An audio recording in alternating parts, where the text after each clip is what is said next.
3, testing. I think the sound is good. If it's not, somebody let me know in the comments. Okay. We're going to get started here in just a moment.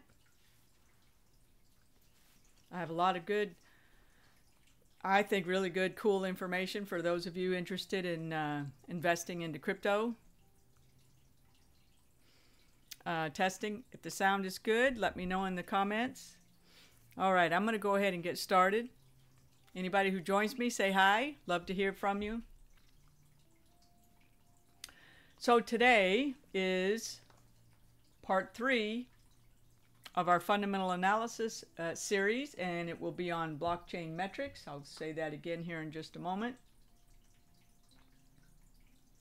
Hello, my Life with Crypto brothers and sisters. Welcome to another Money Monday crypto training.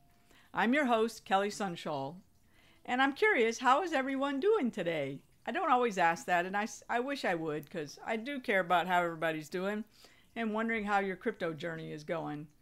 You know, here it's sunny and beautiful, and it is such a nice change from cloudy and wet, which is what it's been for the last, I don't know, long time.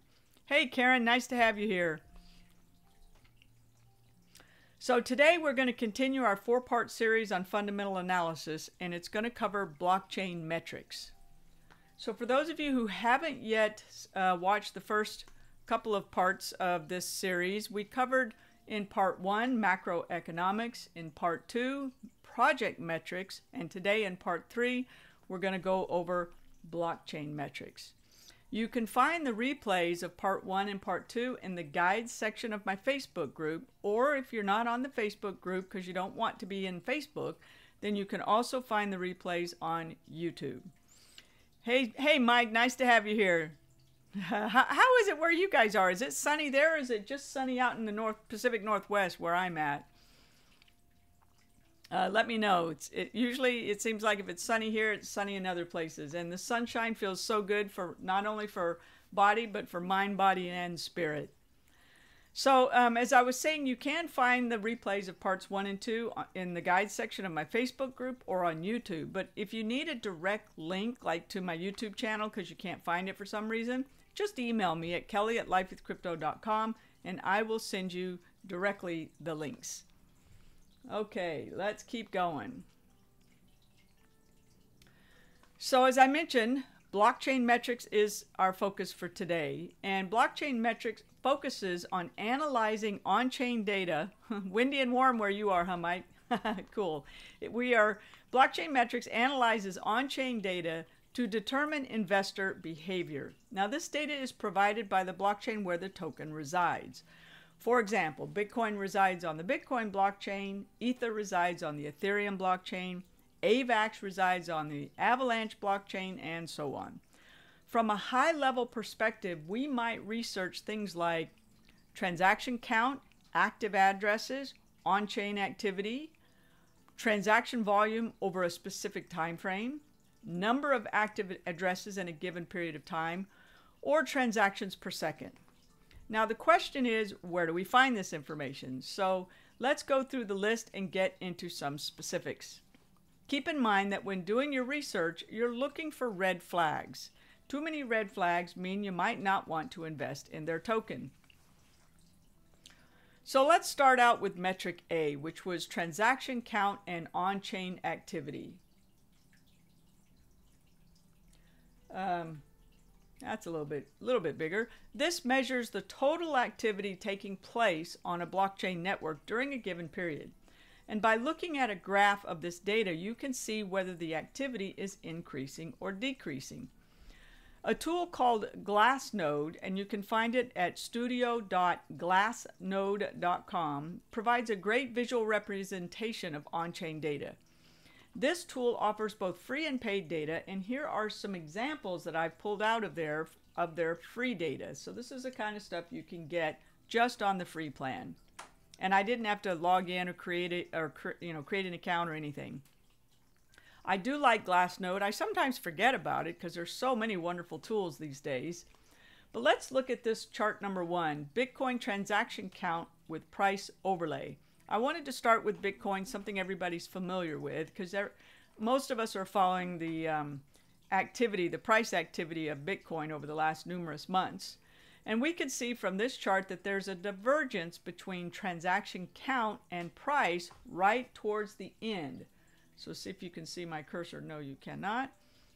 So towards the far right of the chart, you can see that the black line is the price that's going up, and all the squiggly lines, that is the transaction count. So there's a divergence there. Price is still running up, but transaction count is going down. Now that should say something to most people that are attending today's call. I would say that price is not sustainable with that level of transaction count. But that's just looking at one chart. So let's see what else we got. So this chart, chart number 2, we're looking at ETH total number of deposits with price. So we're going to move over to the Ethereum blockchain now and look at the ETH token, because I think of ETH as a blue chip token. So notice how the price, which is the black squiggly line in this chart, hasn't yet caught up with deposits, which is the blue straighter line. Again, some slight divergence. However, the price, it has been fairly gradually going up to meet the total deposits. So that should say something. If the price is going down and deposits was going up, that should tell you that, there might be some opportunity for the price to come back up. Here, it seems like it's following the deposits fairly closely, but there are times when the price is way above deposits. So this does tell me that there's more room for ETH to run, and most of us would believe that. Towards the end of the year, I expect the prices to go even higher.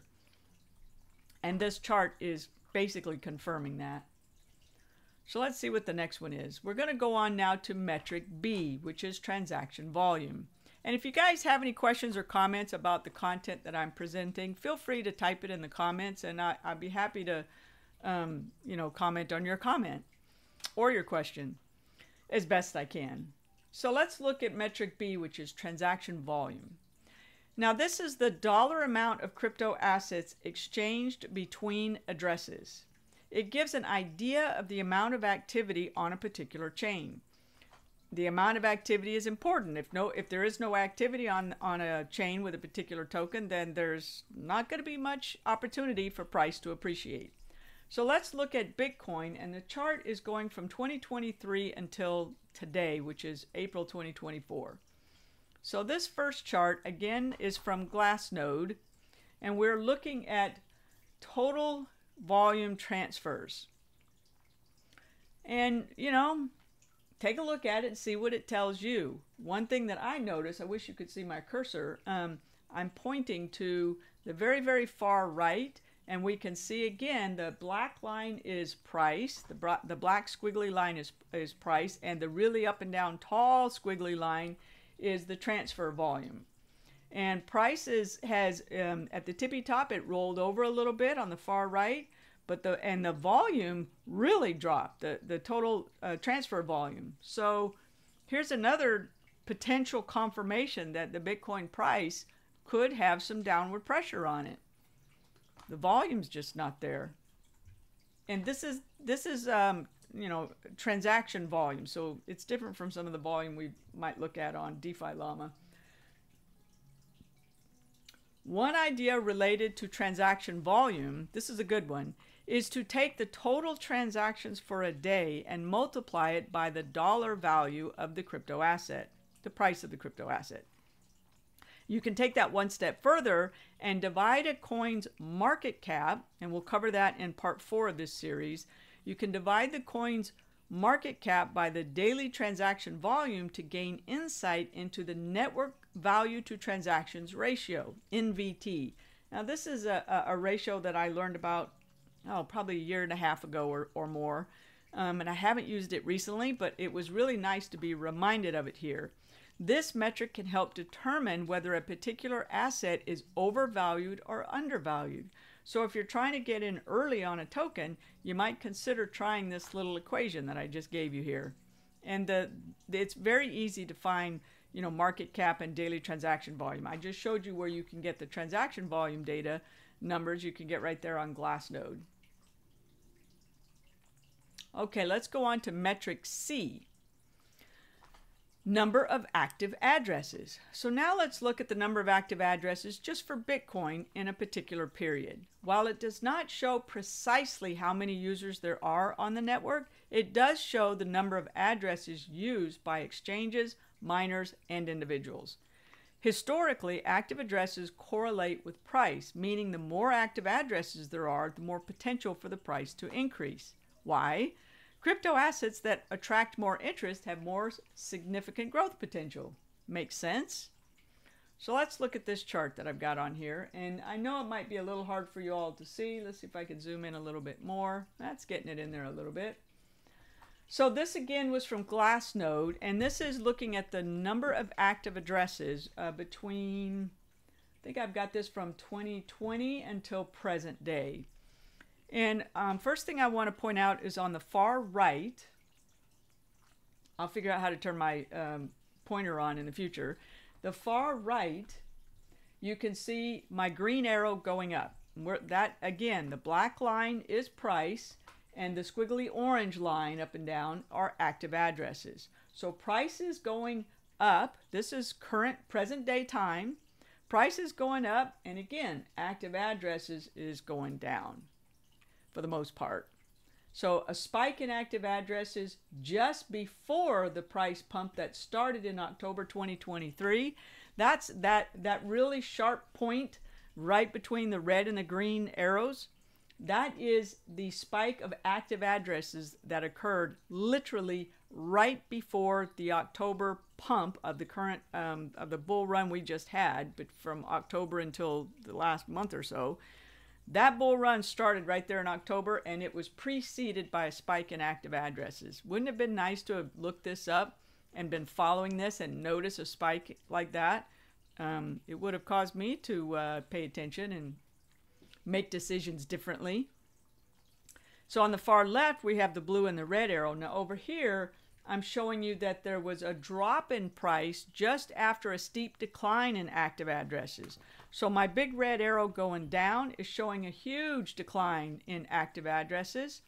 And then what followed was a slower decline in price.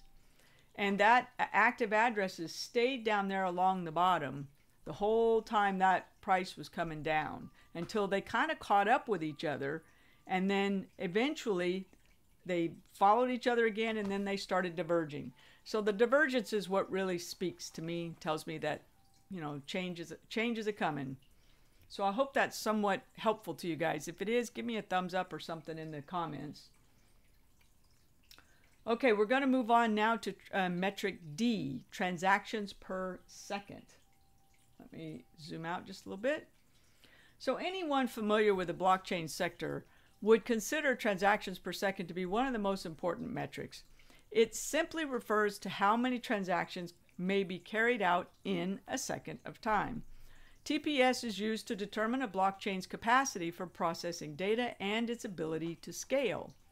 Now I found this a bit interesting, and I left out a chart that I wish I'd put in here, but I think I recall the TPS. Now I got to try to recall the chain it was on. But right now we're looking at the chart for Bitcoin. And this came from, I don't recall where I got all of these, and I didn't put it on here. It might have been blockchain.com. So this one is showing us very clearly that the average TPS, excuse me, for Bitcoin is roughly averages around 5 transactions per second. It's not very fast, but we know that about Bitcoin. Let's look at the next chart, which I think is for ETH. Yep. The Ethereum blockchain. So on this one, the black line is the price, and all the up and down blue lines is the transactions rate. So here again, you can see it's pretty steady. Had a bit of a spike back in 2021, which is interesting. And it averages right around, I gave it the benefit of the doubt, giving it 15 transactions per second. You know, it might have been more accurate to say closer to 13, but I was taking some of this history into account back here to the left. So ETH is about 15 transactions per second. still not all that great. And I thought it would be interesting to show you this this chart, which I did get from a platform called L2Beat. It's another tool that I find interesting to use sometimes. And this one is comparing Arbitrum and Ethereum. So the blue line here is showing you the TPS for Ethereum, which, as I mentioned earlier, is closer to about 13 right now. And Arbitrum is only about 16. That surprised me to see that Arbitrum's transactions per second is only about 16. It's not very much more than Ethereum. Very, very surprising to me. I'm glad you find this interesting, Karen. I was hoping that this data you guys would find useful. And of course, in our Let's Crypto membership program, I'm going to be going into these fundamental analysis tools and data in much more detail, and we'll be covering many more things besides the ones I'm showing here. So here's another list that I found, and this chart shows the top EVM chains by TPS. Again, I found this a bit eye-opening. At the top of this list is Base, and for the past day, I think it was, that I'm looking at here, the TPS for Base was almost 29.5.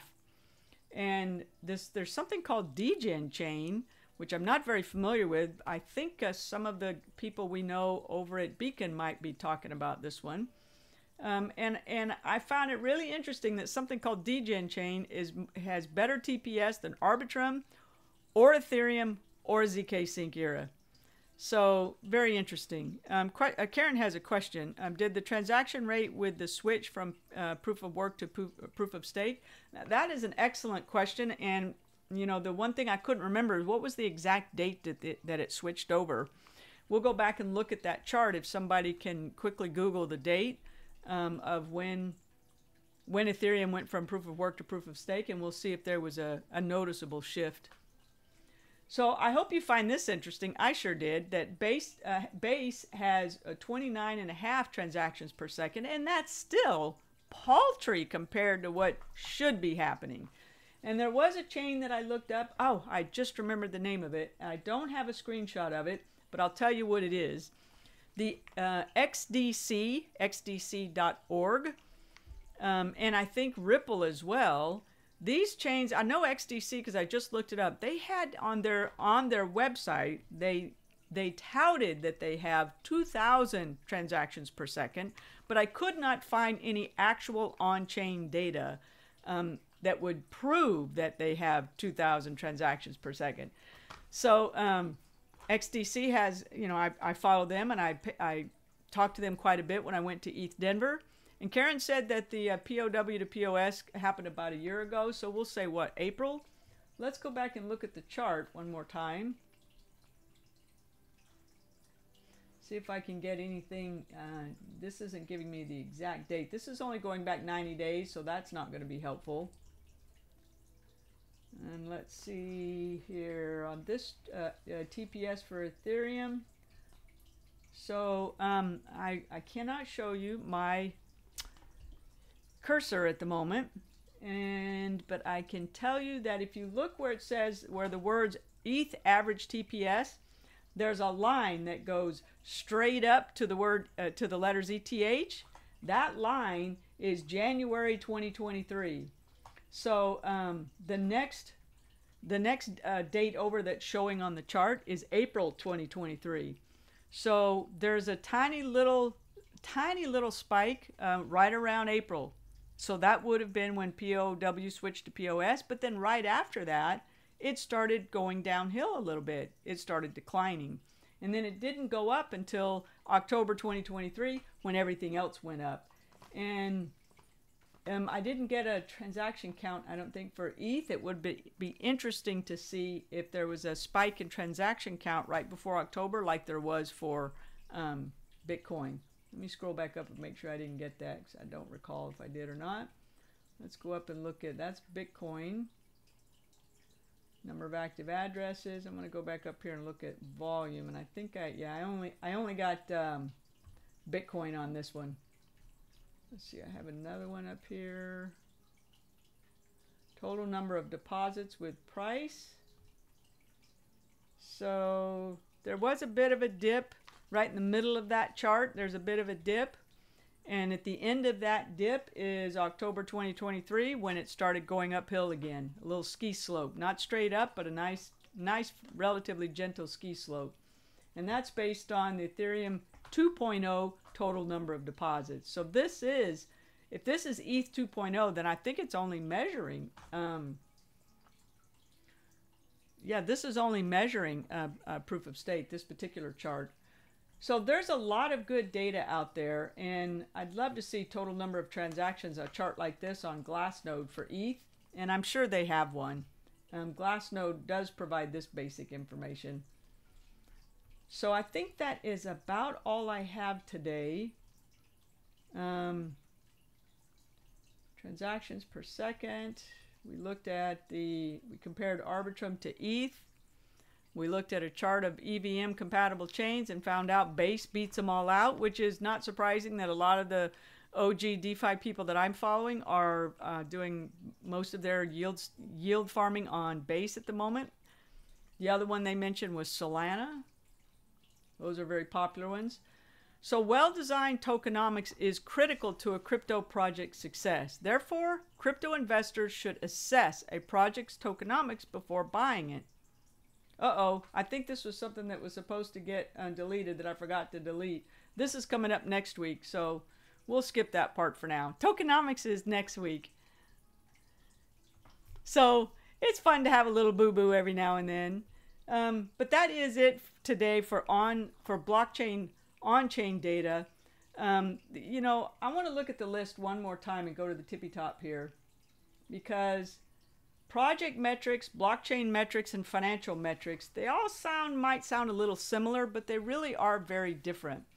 The blockchain metrics that we just talked about today is really about what's going on chain with users, transaction count, you know, where's you know, how many addresses, how many wallets, all that sort of stuff. Project metrics is looking at more behind the scenes stuff. I think of project metrics more as like business metrics. And then financial metrics is, well, if they have a token, which of course we're not going to pay any attention to those who don't have a token.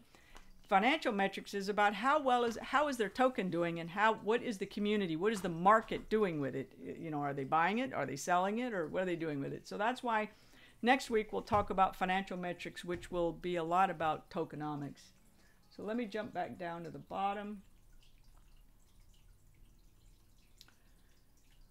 And let's see, Mike had a comment here. Another great tool to look at on Glassnode with the TPS rate on the different networks. 100%, Mike. I find, you know, Glassnode is one of those that I forget about. And if I've actually did this training, like I said, a year or two, I think it was at least a year and a half, 2 years ago, I gave this training. And I had forgotten about Glassnode. And if I hadn't gone back and updated this training and revisited some of the content, I wouldn't have remembered about it. So that's it for today's training. I know it's a lot of information, but it is a necessary topic for achieving crypto success and building hopefully a six-figure portfolio. A good fundamental analysis checklist makes the work much easier, and I am sharing my system that I'm actually in the process of developing in the Let's Crypto program. So if you're interested, reach out to me, let me know. I did have a special that I ran just to the end of the Bitcoin halving cycle, and that promo has interested. But if you're interested, please reach out to me. You can reach me on Facebook. You can email me at kelly@lifewithcrypto.com. So I hope you guys enjoyed that content today. As always, stay curious, keep learning, and share your thoughts with me at any time, either via email or even through Facebook. So I'll see you all next week. Bye for now.